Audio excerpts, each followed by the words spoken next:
ఈ లోకం జీవించడానికి నేను ఇచ్చు ఆహారము నా శరీరమే అని పలికిన యేసు ప్రభు ఇదిగో మన ముందు ఉన్నారు. నేనే దివి నుండి దిగి వచ్చిన జీవాహారమును అని పలికిన ప్రభు ఇదిగో మన ముందు. ఈ దివ్య సత్ప్రసాదం జీవాహారమే. మహిమ పరపబడిన యేసుక్రీస్తు శరీరమును ఈ దివ్య సత్ప్రసాదములో మనం చూస్తున్నాము. దేవుని అభిషేకం కోసం, ఆశీర్వాదం కోసం పట్టుదలతో మనం ప్రార్థిద్దాం. ఆదికాండం 32వ అధ్యాయములో యాకోబు గారు దేవుని నుండి వచ్చినటువంటి ఒక దైవ మనిషితో కుస్తీ పట్టాడు. తెల్లవారేసరికి ఆ మనిషి వెళ్ళిపోవాలనుకున్నాడు.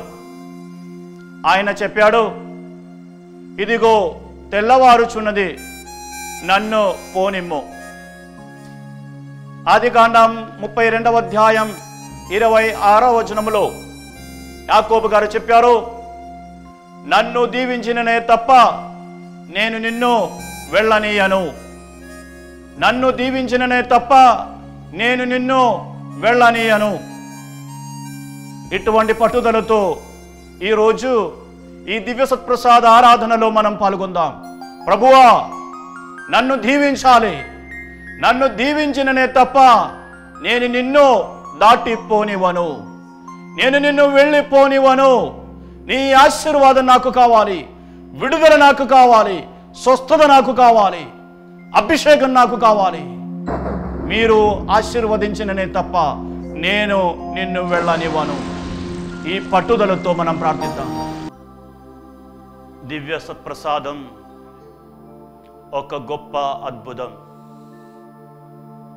సృష్టికర్త అయిన, సర్వశక్తిమంతుడైన, లోకరక్షకుడైన యేసు ప్రభువు ఒక చిన్న గోధుమప్పములో మనతో పాటు ఉండడం మన బుద్ధికి బహుశా అర్థం కానటువంటి విషయం. ఇది అద్భుతమే, గొప్ప అద్భుతమే. మన దేవుణ్ణి మనం మన కళ్ళ ముందు చూస్తున్నాం. మన దేవుడు మనతో పాటు ఉన్నారు. ఇది మన దేవుని ప్రత్యేకత. దర్శన గ్రంథం 21వ అధ్యాయం 3వ వచనం నుంచి మనం చదువుతున్నాం.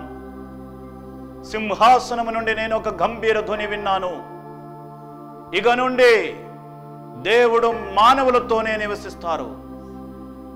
ఆయన వారికి దేవుడవుతారు, వారు ఆయనకు ప్రజలవుతారు. ఆయన వారి కనుల నుండి వెలువడు కన్నీటిని తుడిచివేస్తారు. ఇక నుంచి దుఃఖము కానీ, ఏడ్పు కానీ, మృత్యువు కానీ ఏ మాత్రము ఉండబోదు. పాత విషయములు గతించిపోయినాయి. ఇదిగో దేవుడు మనతో పాటు. ఇదిగో దేవుని గుడారము మన మధ్య.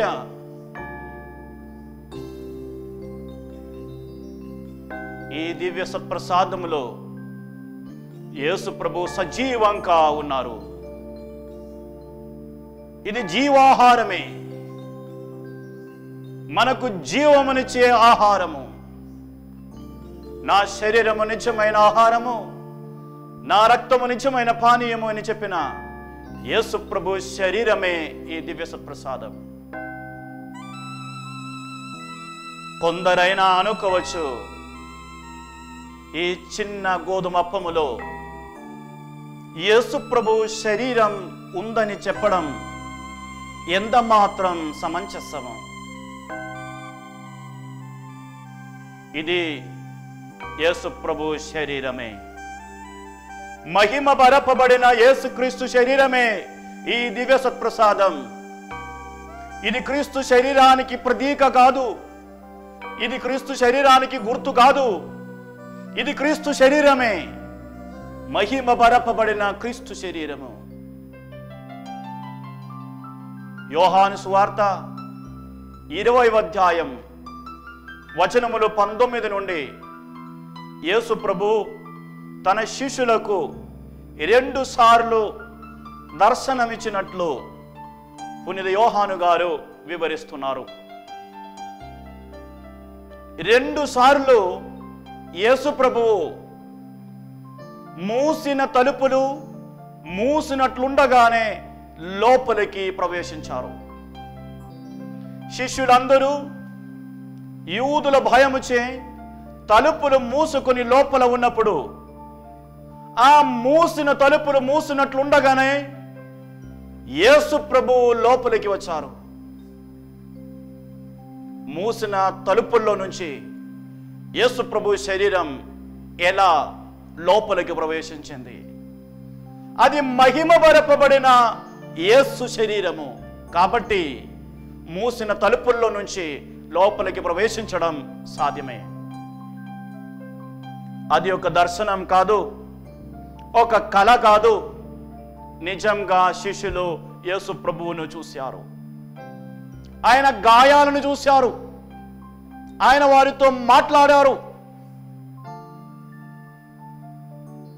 పునరుత్థానమైన యేసు ప్రభువు శిష్యులకు ప్రత్యక్షమైనది మహిమ పరపబడిన శరీరములో.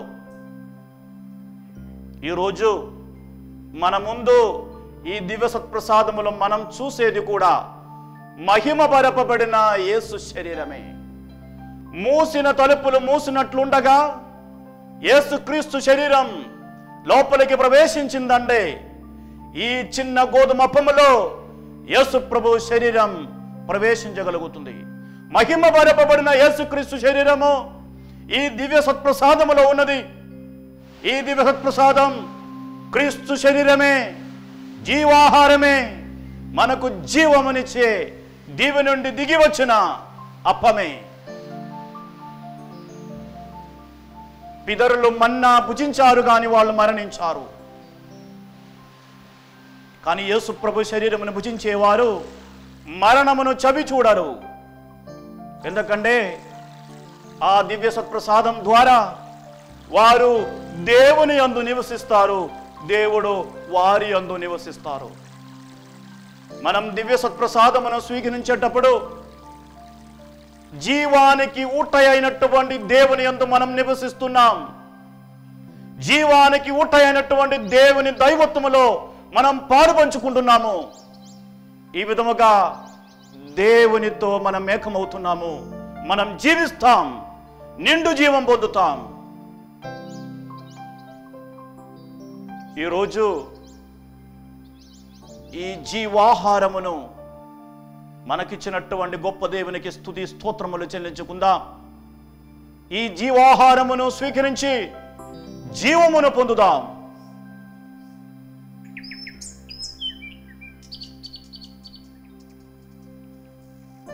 కొన్ని క్షణాలు మౌనంగా ఉండి ఈ జీవాహారమును అర్థం చేసుకొని దివ్య సత్ప్రసాదములో ఉన్నటువంటి మహిమ పరపబడిన యేసుక్రీస్తు శరీరమును చూసి రక్షణను, జీవమును, అభిషేకమును పొందడం కోసం మనం ప్రార్థిద్దాం.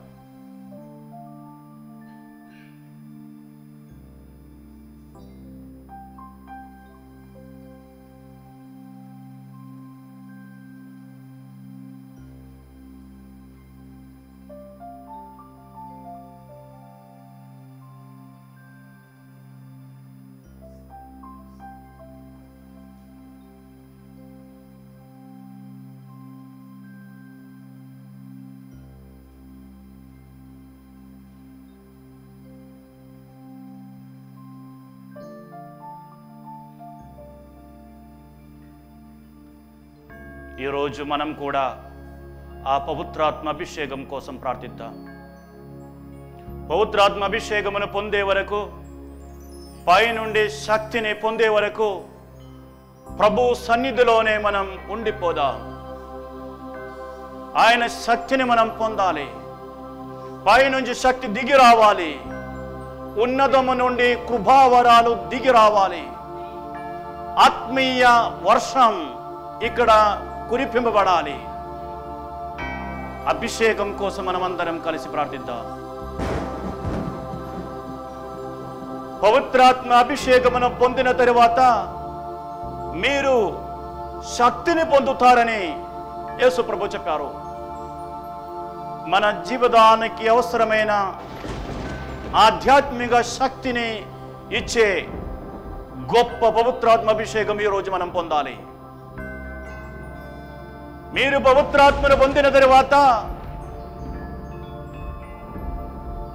ప్రపంచమందంతటా మీరు నాకు సాక్షులుగా మారుతారు.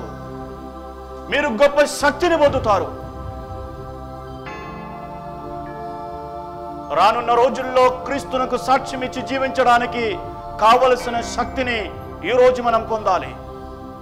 మన ఆధ్యాత్మిక జీవితాన్ని సరిదిద్దుకోవడానికి కావలసిన శక్తిని ఈ ఆరాధన సమయంలో మనం పొందాలి. యేసు ప్రభు మనకు వాగ్దానం చేసిన ఆ పవిత్రాత్మ మనందరి మీద దిగి రావడం కోసం దాహముతో మనం ప్రార్థిద్దాం. అభిషేకం కోసం ప్రార్థిద్దాం.